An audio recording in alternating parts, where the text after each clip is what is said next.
அத்தியாயம் 13. அதிகமான சாய் லீலைகள், வியாதிகள் குணமாக்கப்படுதல். 1. பீமாஜி பாட்டீல்.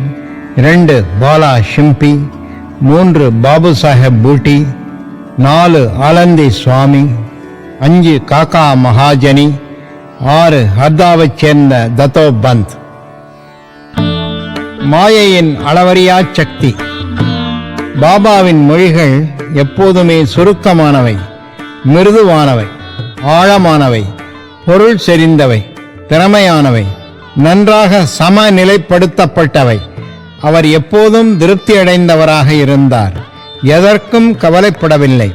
அவர் சொன்னார், நான் ஒரு பக்கிரியான போதும் எனக்கு வீடோ மனைவியோ இல்லாதிருப்பினும் எல்லா கவலைகளையும் விட்டொழித்து நான் ஒரே இடத்தில் வசித்தாலும் தடுக்க முடியாத மாயை என்னை அடிக்கடி துரத்துகிறது. என்னை மறந்தாலும் அவளை மறக்க முடியவில்லை. அவள் என்னை எப்போதும் சூழ்ந்து கொள்கிறாள். பரமாத்மா ஸ்ரீ ஹரியினுடைய இந்த மாயை தோற்ற சக்தி பிரம்மா மற்றவர்களையும் துரத்துகிறது. பின் என்னை போன்ற ஏழை பக்கிரியை பற்றி பேச என்ன இருக்கிறது? பரமாத்மாவிடம் சரண் புகுவோர் அவரது அருளால் அவளது பந்தங்களிலிருந்து விடுவிக்கப்படுவார்கள். மாயையின் சக்தியை பற்றி இம்மொழிகளால் பாபா பேசினார். ஸ்ரீ கிருஷ்ண பரமாத்மா ஞானிகள் தமது உயிருள்ள ரூபங்கள் என்ற பாகவதத்தில் உத்தவருக்கு உபதேசித்திருக்கிறார். பாபா தமது அடியவர்களின் நலனுக்காக யாது கூறியிருக்கிறார் என்பதை கவனியுங்கள். யார் அதிர்ஷ்டசாலியோ, எவருடைய பாவங்கள் ஒழிந்தனவோ அவர்கள் எனது வழிபாட்டை எய்துகிறார்கள். சாயி சாயி என்று எப்போதும் கூறிக்கொண்டிருப்பீர்களானால் நான் உங்களை ஏழ்கடலுக்கு அப்பால் எடுத்துச் செல்வேன். இம்மொழிகளை நம்புங்கள், நீங்கள் நிச்சயம் நன்மை அடைவீர்கள். வழிபாட்டின் உபசாரங்கள் 8 16 எனக்கு தேவையில்லை.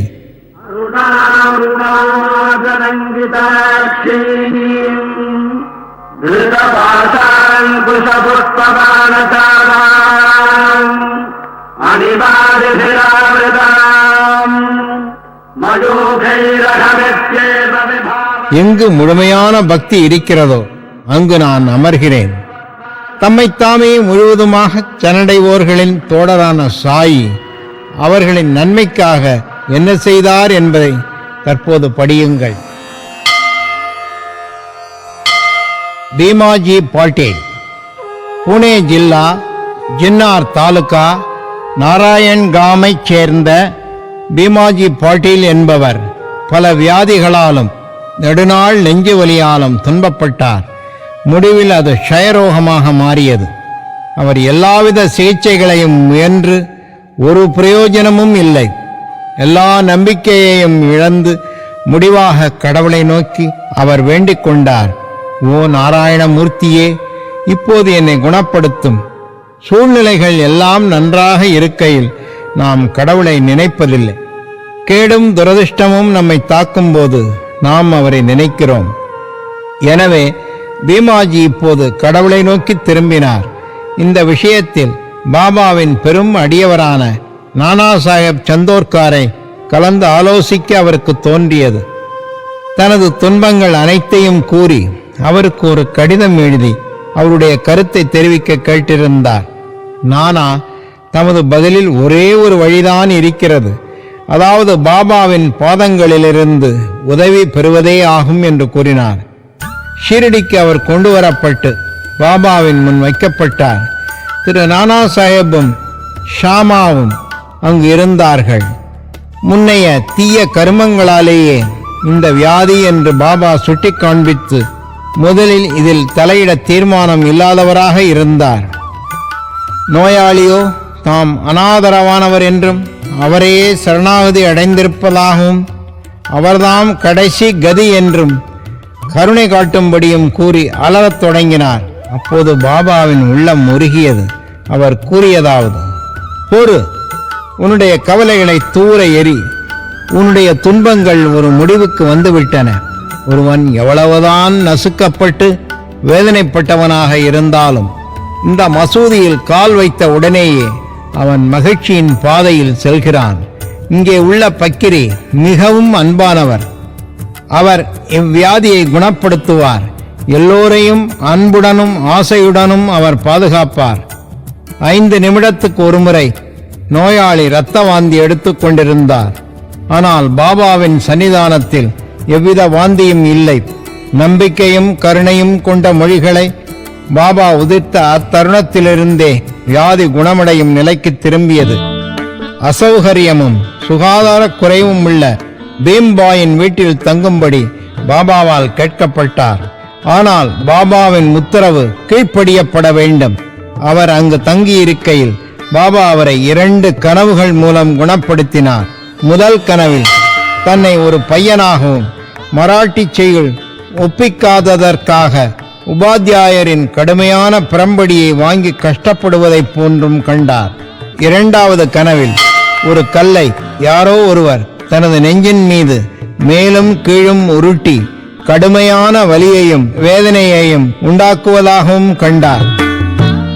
கனவில் அவர் பட்ட இந்த கஷ்டத்துடன் அவரின் சிகிச்சை முடிவடைந்து அவர் வீடு திரும்பினார். பின்னர் அடிக்கடி ஷீரடி வந்து பாபா தனக்கு செய்ததை நன்றியுடன் நினைத்து சாஷ்டாங்கமாக நமஸ்கரித்தார். பாபாவும் நன்றியுள்ள நினைப்பு, மாறாத நம்பிக்கை, பக்தி இவற்றைத் தவிர வேறு எதையும் எதிர்பார்க்கவில்லை. மகாராஷ்டிர மக்கள் 15 தினங்களுக்கு ஒருமுறை தங்களது இல்லங்களில் சத்யநாராயண பூஜையை எப்போதும் செய்கிறார்கள். ஆனால் தனது கிராமத்துக்கு திரும்பிய போது பீமாஜி பாட்டீல் புதிய சாயி சத்ய விரத பூஜையை சத்யநாராயண பூஜைக்கு பதிலாக தனது இல்லத்தில் ஆரம்பித்தார். பாலா கண்பத் ஷிம்பி பாபாவின் மற்றொரு பக்தரான பாலா கண்பத் ஷிம்பி என்பார் மிகவும் கொடிய விதத்தைச் சேர்ந்த மலேரியாவினால் மிகவும் கஷ்டப்பட்டார். எல்லாவித மருந்துகளையும் கஷாயங்களையும் உபயோகித்தார். பலனேதுமில்லை. ஜுரம் சிறிதளவும் குறைந்த பாடில்லை. அவர் ஷீரடிக்கு ஓடி பாபாவின் பாதங்களில் வீழ்ந்தார். பாபா அவருக்கு இந்த விஷயத்தில் ஒரு நூதனமான செயல்முறையை அனுசரிக்கச் செய்தார். கொஞ்சம் சாதத்தை தயிருடன் கலந்து லட்சுமி கோவிலுக்கு முன்னால் உள்ள கருப்பு நாய்க்கு கொடுக்கும்படி கூறினார். பாலாவுக்கு இதை எங்கனம் நிறைவேற்றுவது என்பது புதிராக இருந்தது. ஆனால் அவர் வீட்டிற்கு போன உடனேயே தயிரையும் சாதத்தையும் கண்டார். அவை 2ஐயும் கலந்து அக்கலவையை லட்சுமி கோவிலுக்கு அருகில் கொணர்ந்தார். அப்போது ஒரு கருப்பு நாய் வாலையாட்டி கொண்டு நிற்பதைக் கண்டார். நாயின் முன்னர் தயிருடன் கலந்த சாதத்தை வைத்தார். நாயும் அதை உண்டது. ஆச்சரியமாகவே பாலா கண்பத் ஷிம்பி மலேரியாவிலிருந்து விடுபட்டார்.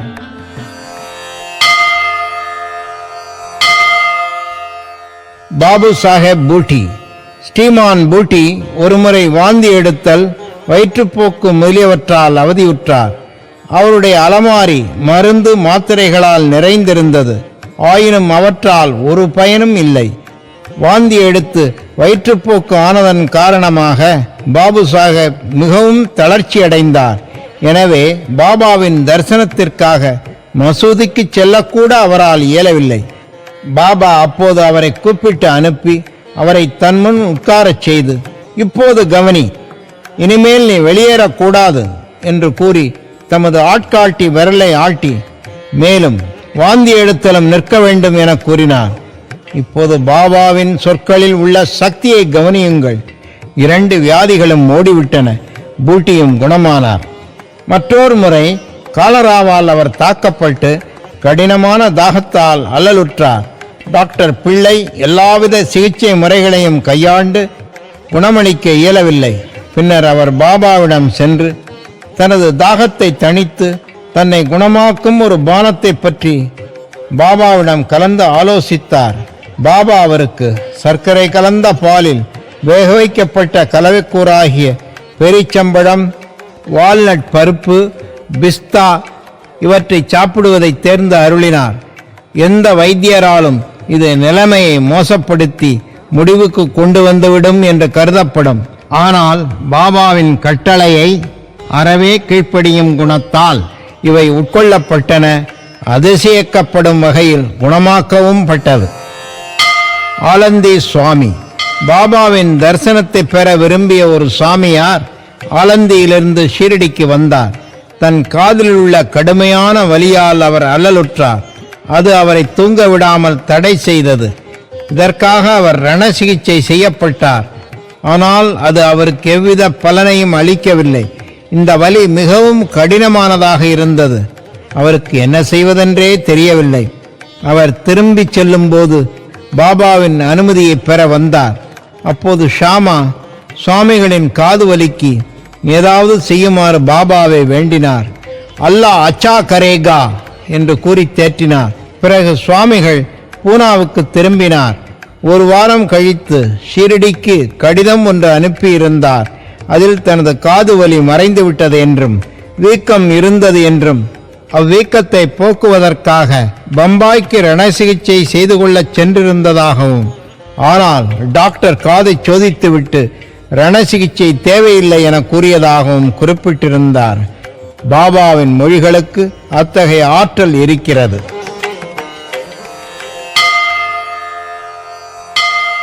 காக்கா மகாஜனி. பாபாவின் மற்றொரு அடியவரான காக்கா மகாஜனி என்பவர் ஒருமுறை வயிற்றுப்போக்கால் அவதியுற்றார். பாபாவுக்கு தனது சேவை தடைப்படாமல் இருக்க ஒரு மூலையில் பானையில் தண்ணீரை வைத்துவிட்டு பாபா கூப்பிடும் போதெல்லாம் செல்வார்.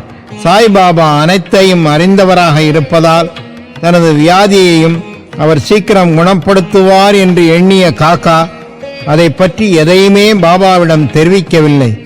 மசூதிக்கு முன்னால் கட்டப்பட்டிருக்கும் தாழ்வாரத்தின் வேலை பாபாவால் அனுமதி அளிக்கப்பட்டு விட்டது.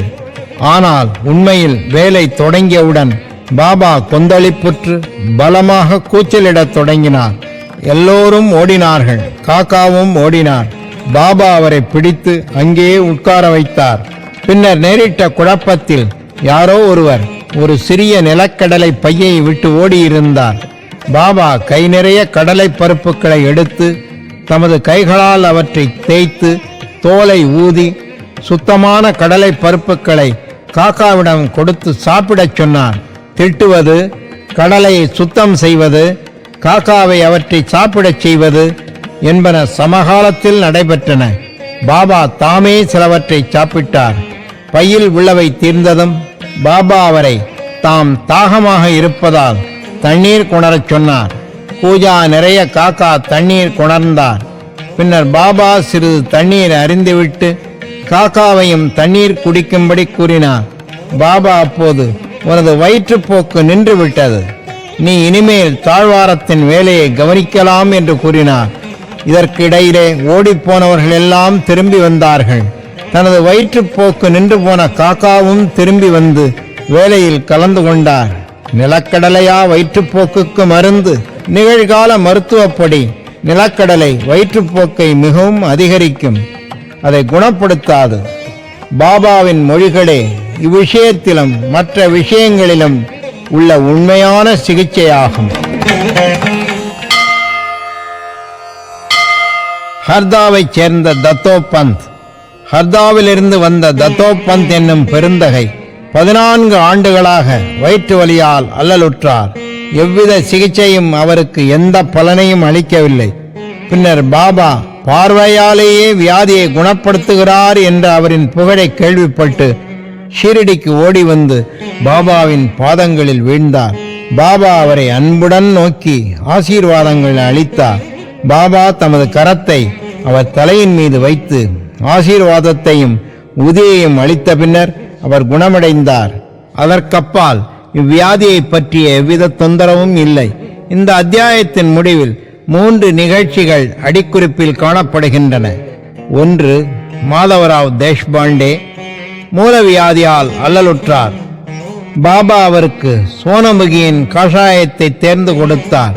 இது அவரை குணமாக்கியது. 2 ஆண்டுகளுக்கு பின் இந்த தொந்தரவு மீண்டும் தலையெடுத்தது. மாதவராவ் பாபாவை கலந்து ஆலோசிக்காமல் அதே மருந்தை உட்கொண்டார். பெருமளவிற்கு இது வியாதியை அதிகப்படுத்தியது. ஆனால் பின்னர் அது பாபாவின் அருளால் குணமாக்கப்பட்டது. 2. கங்காதர் பந்த் என்ற காக்கா மகாஜனியின் அண்ணன் பல ஆண்டுகளாக வயிற்று வலியால் அவதியுற்று கொண்டிருந்தார்.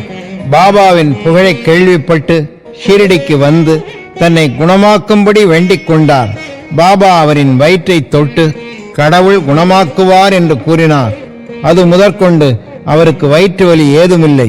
அவர் முழுவதுமாக குணமாக்கப்பட்டார். 3. ஒருமுறை நானா சாஹேப் சந்தோர்காரும் கடுமையான வயிற்று வலியால் அல்லலுற்றார். இரவு பகல் முழுவதும் அவரால் இருப்பு கொள்ள முடியவில்லை. டாக்டர்கள் ஊசி போட்டும் பலனளிக்கவில்லை. பின்னர் அவர் பாபாவை அணுகினார். பாபா அவரை பர்பி என்னும் இனிப்பு பண்டத்தை நெய்யுடன் உண்ணச் சொன்னார். இந்த செயல்முறையை பின்பற்றியதும் அவர் முழுக்க குணமடைந்தார். பாபாவின் சொற்களும் கருணையுமே பல்வேறு வியாதிகளை